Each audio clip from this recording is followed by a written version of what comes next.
May it please the Court. Mark Romance and Manny Faraj on behalf of New York Community Bank. Morning. We'd like to reserve 3 minutes for rebuttal. Sure. Summary judgment in this mortgage foreclosure case was improper for 2 main reasons. Number one, there were material issues of fact that required evidence to be presented at trial. Mr. Romance, may I stop you? It's a procedural question that Yes, I ma'am.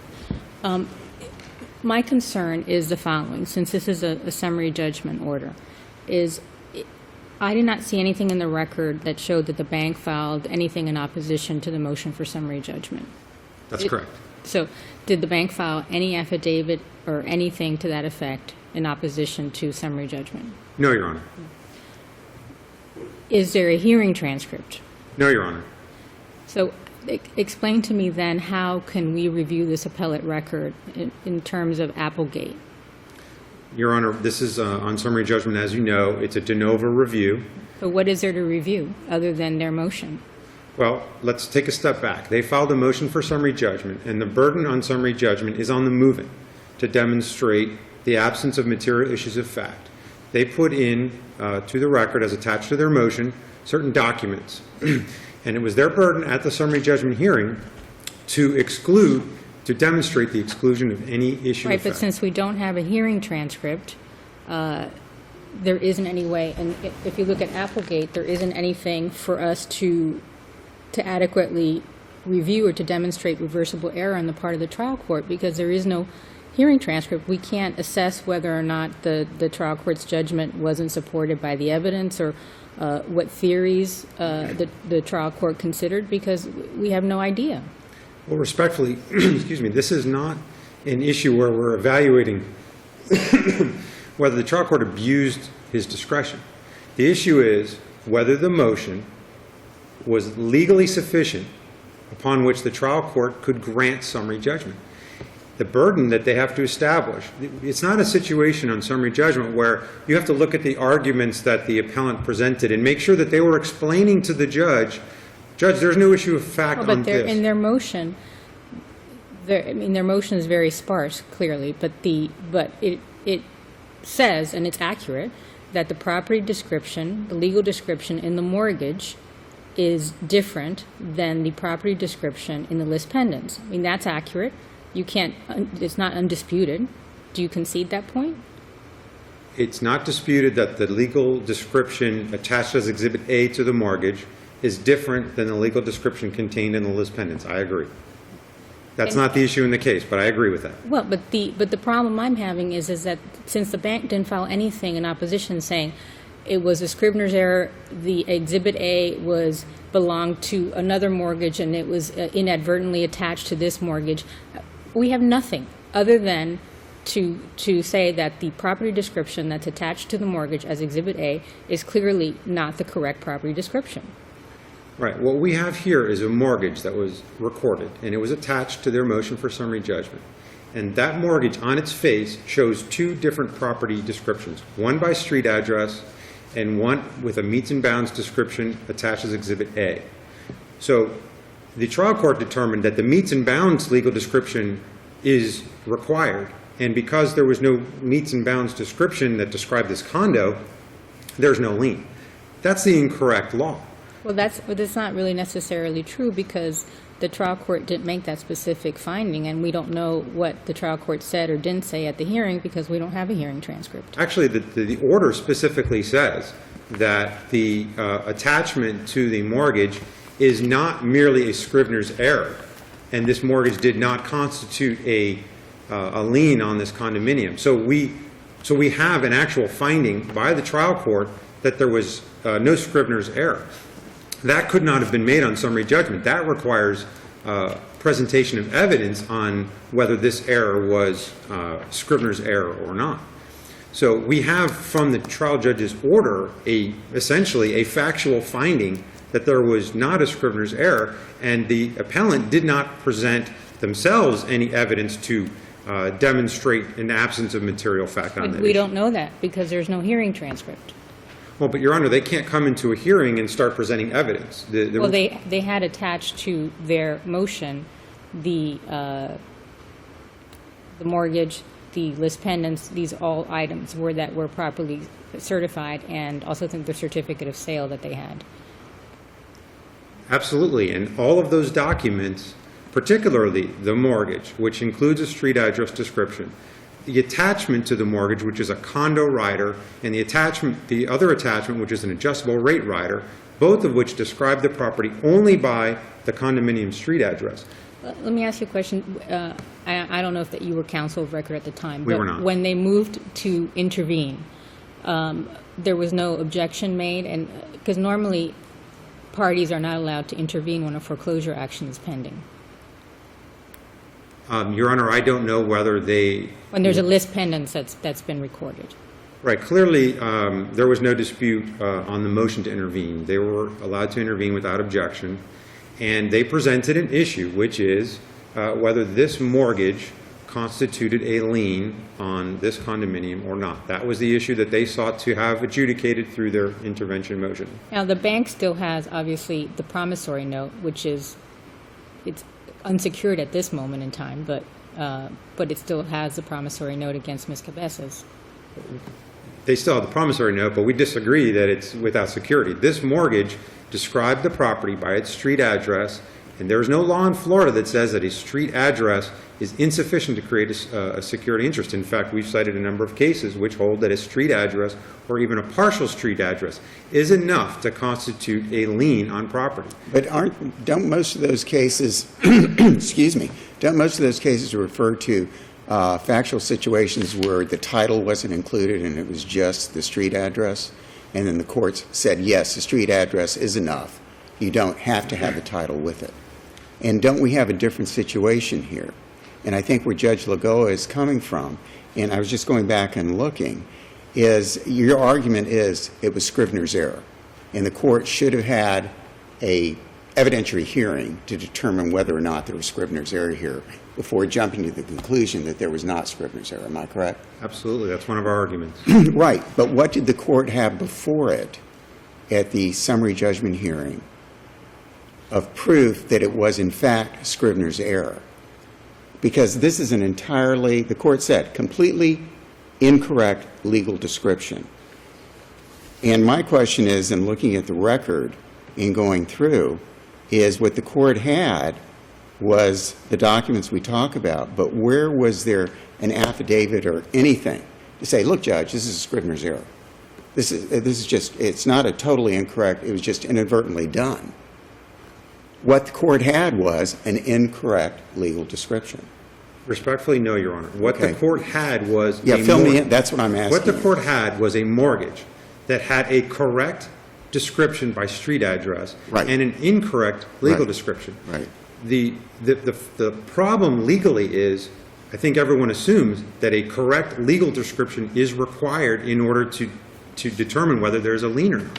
Right. That's not the law. So if you So, agree Counselor, with if me, I can, if someone looked in the public records and looked at the front page of the mortgage, the front page of the mortgage has the unit number and the correct street address on it, right? yes. I think Now, it's the third page, but attachment, yes. right? I mean, so, to me, this is about notice, as I understand this case, it's the, I guess the Cabezas purchased their interest through the foreclosure of the condominium association's lien.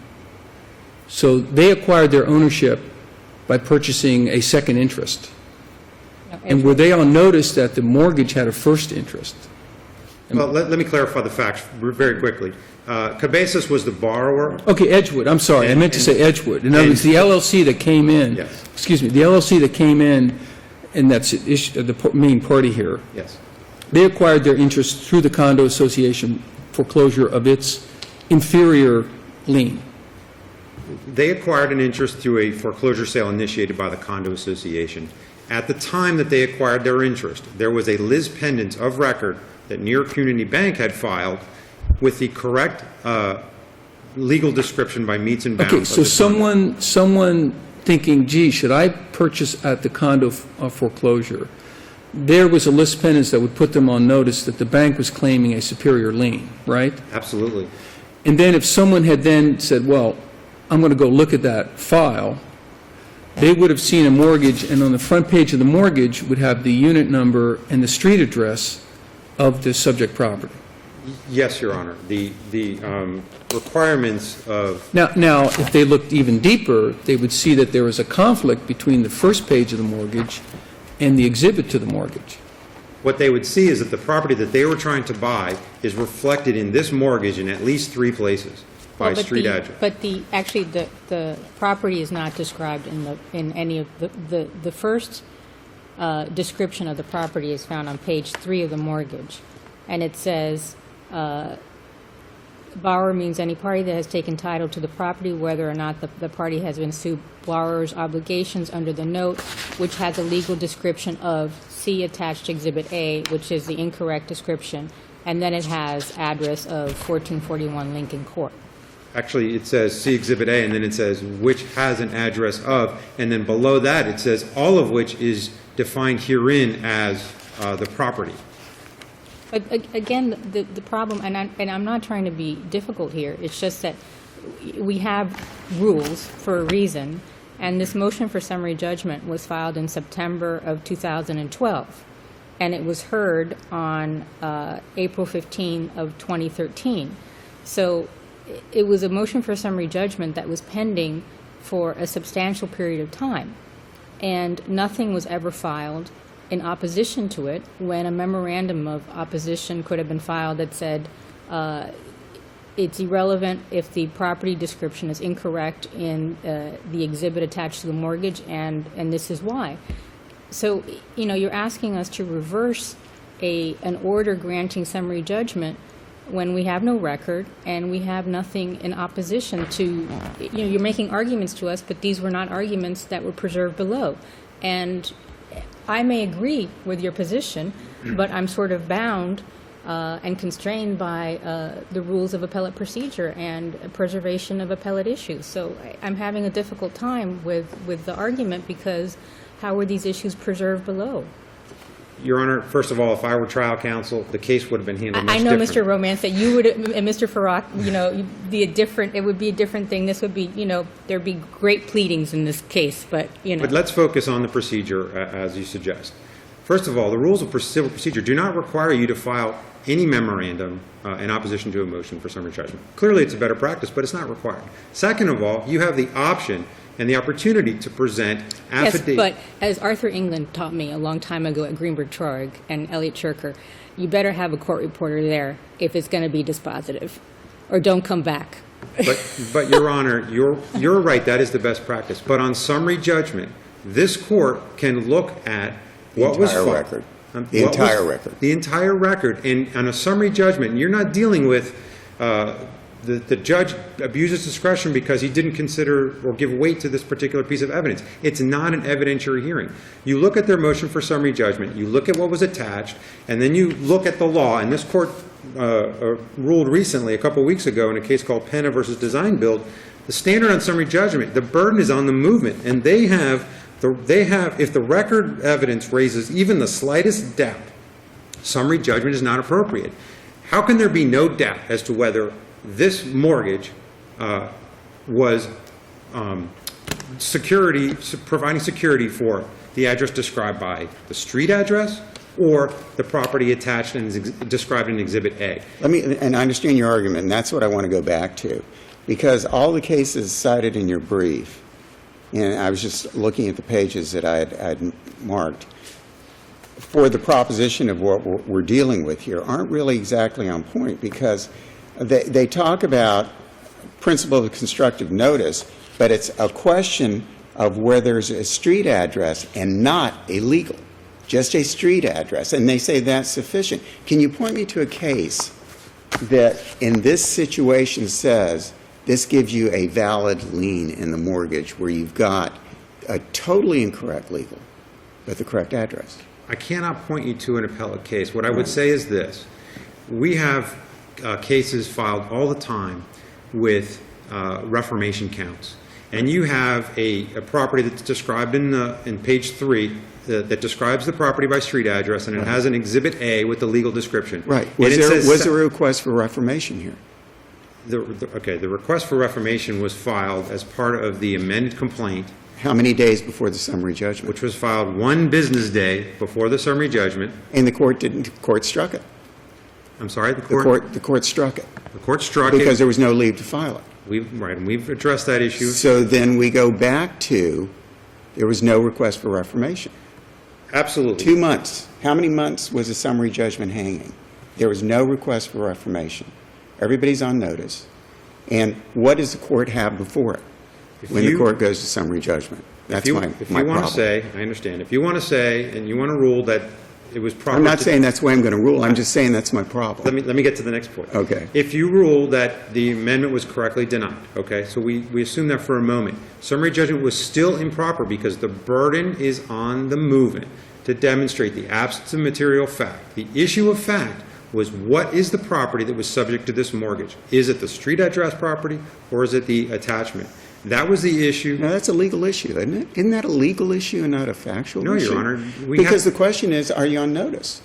So the question is, did you have a proper lien? Isn't that a legal issue, not a factual issue? That's why I went back to, do you have a case to give me that says, when this happens and this happens, this happens? Let me break it down, because Okay. there are two issues that I think that sometimes get combined. Yeah. Whether there's a valid lien is one issue, and whether they had notice is a separate issue. So the first issue is, was there a valid lien on this condominium? That's an issue of fact. The court needed evidence to determine whether the intent of the parties was for the security to be the property described by street address or by the attached Exhibit A. That's the issue of fact. The issue of notice, I think, is an easy one. There was a recorded lis pendens that correctly described the property. They were on notice that there was a litigation involving this property, and they took title subject to a final judgment being entered in that case in our favor. Gotcha. Understand. Thank you, counsel. Thank you, Mr. Romance. We took you way over, but you'll have a couple of minutes, okay? Good morning. My name is Shoshana Kraus. I am here representing the appellee Edgewood. As counsel distinguished, there is a very big difference between the original issue of whether or not a proper lien is created and notice. And I find interesting that many of the cases that talk about Sapp v. Werner talk about notice, but in Sapp v. Werner, the facts are there was a proper money mortgage and a purchase money mortgage, and then the question became whether or not there was notice because it was unrecorded. The question of the lien itself was never an issue.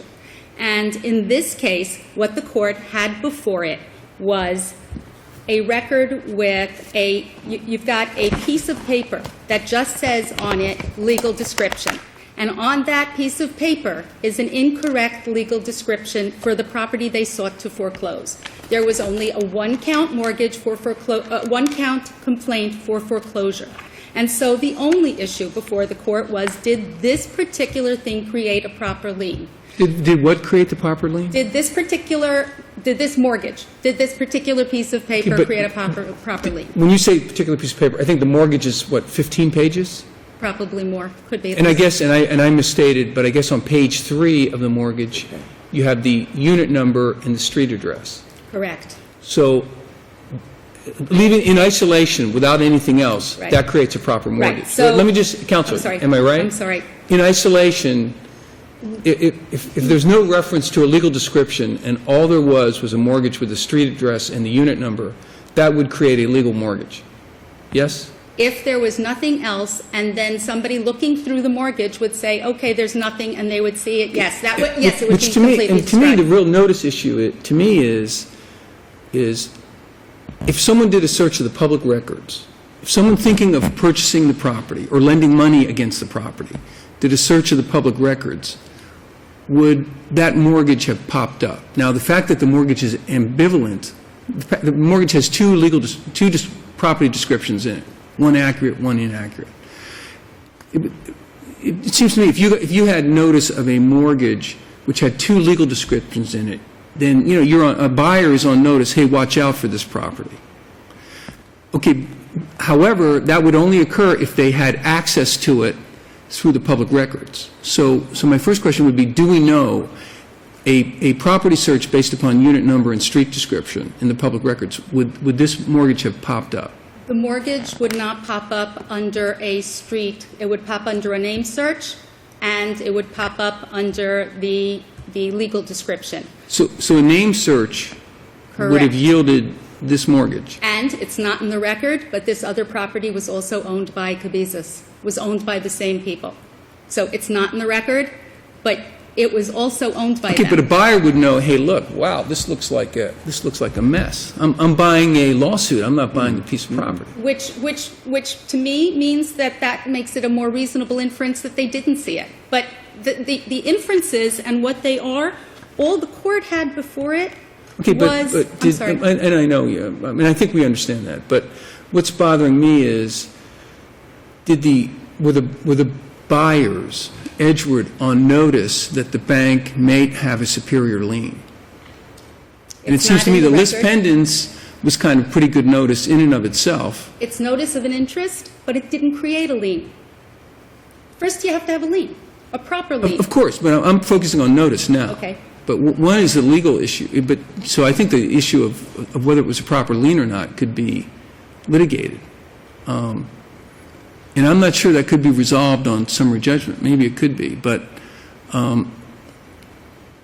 mean, what was I guess I'm unclear on what was the basis of the summary judgment. The basis on the summary the buyers didn't claim they didn't have notice. They're just saying, as a matter of law, this mortgage, with its conflicting property descriptions, did not create a lien against that property. If I might, Judge. It's not only, their brief said that it has to only describe property clearly described therein. That's the language they used in their original brief.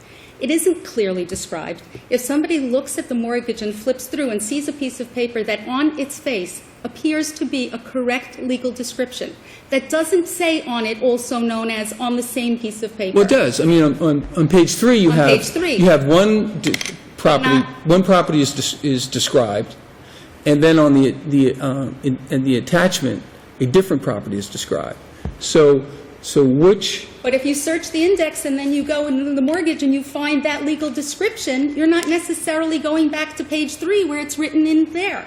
You see a legal description and you No, but you're assume going to read it's the whole correct. document. But people are on notice to read the whole document. Only if there's not by looking at the face of, if you looked at that legal description, which on its face appears correct, you wouldn't necessarily go back and look at the street address. But you'd also look at the other documents in the public record, which I guess, well, I don't know. I mean, does the public I don't record know. include the interest-only period adjustable rate note?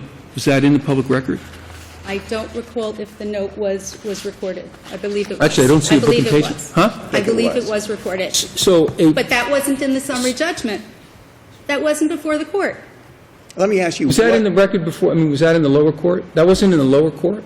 No, That wasn't filed in the lower court? I don't believe it was.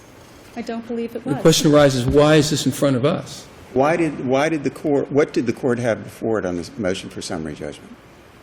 It What had documents? before it the mortgage, Have a copy of the list pendants? they had a copy of the list pendants, the Did it have a copy certificate of of the rider, title. the I don't believe adjustable that rate we rider? included the condominium rider.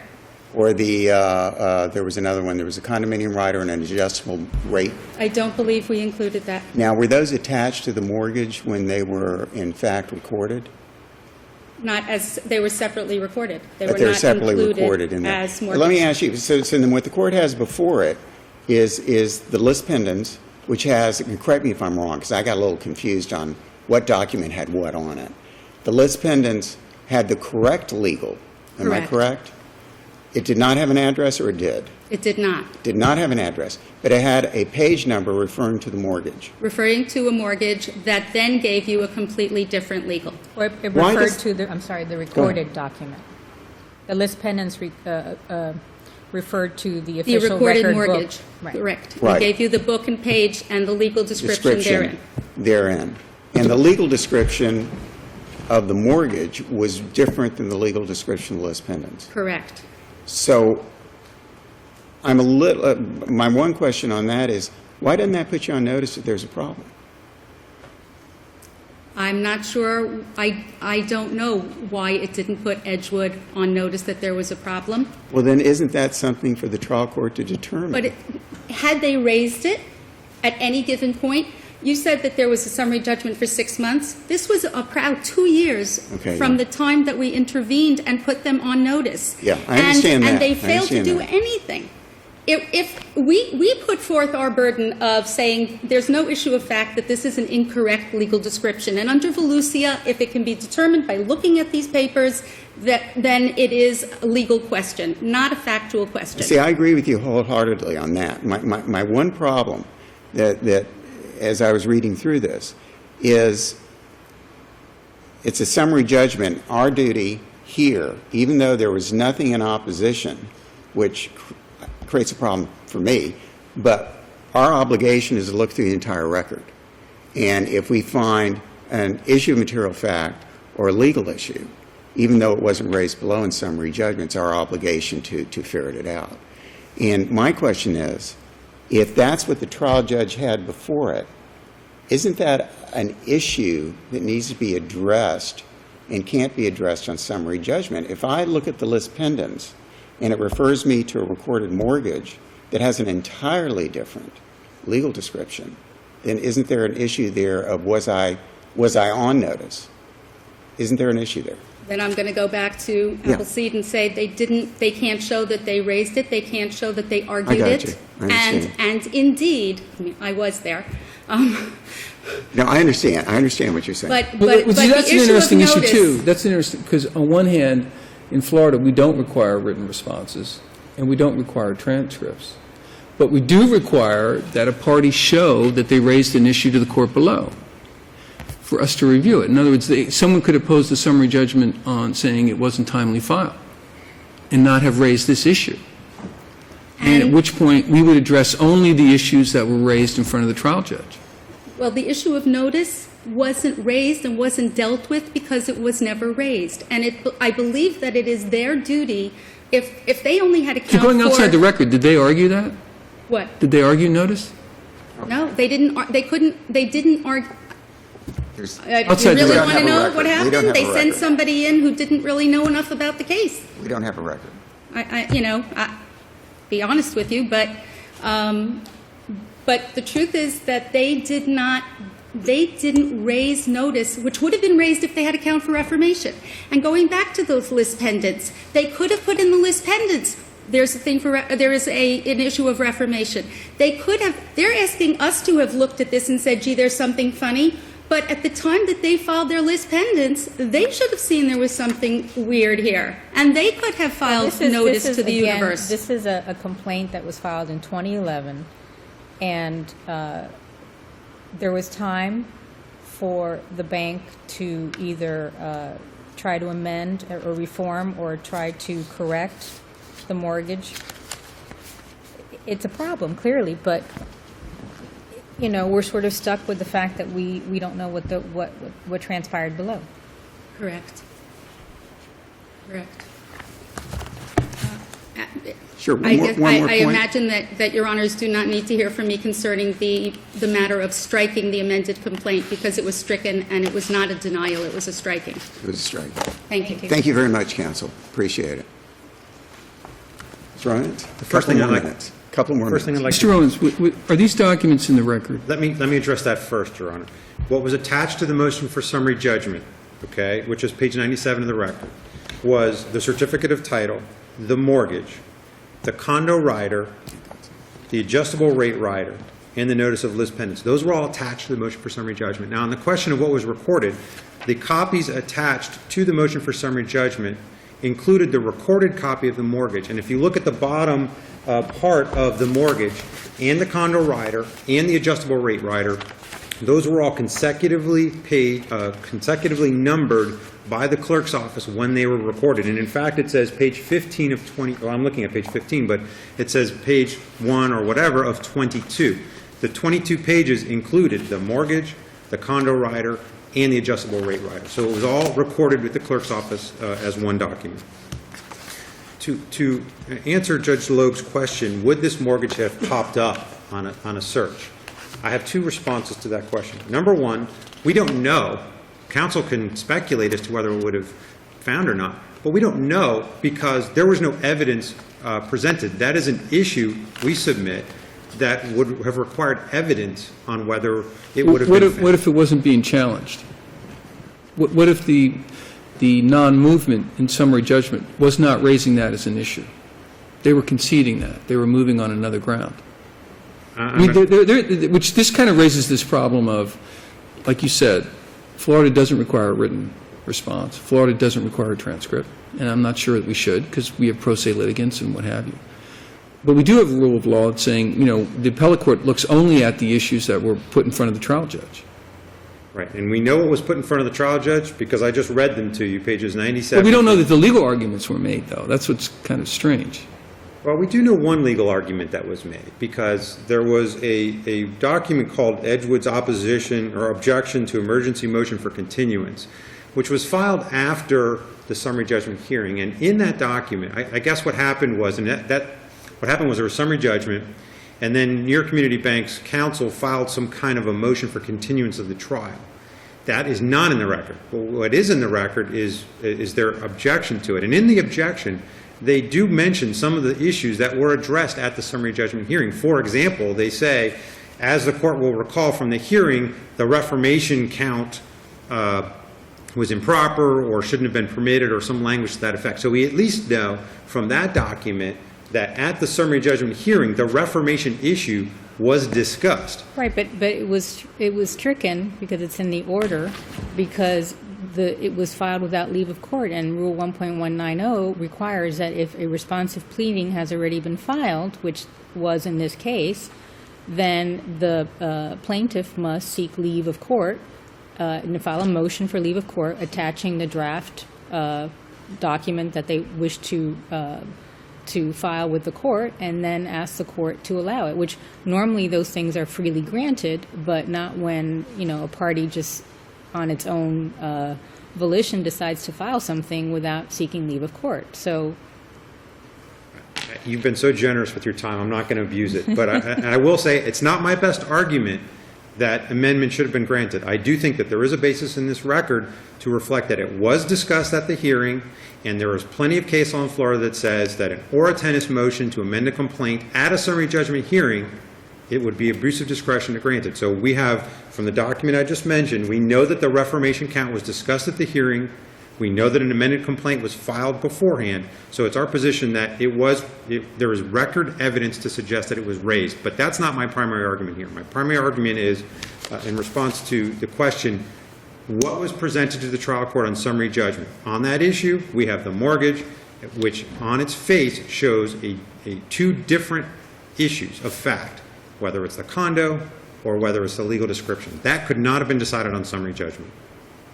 thank you to Thank you both. very much. Thank you both. Appreciate it. To tell you what we're requesting, we request reversal of the entry of summary judgment. Thank you. Okay, thank you very Thank much. you.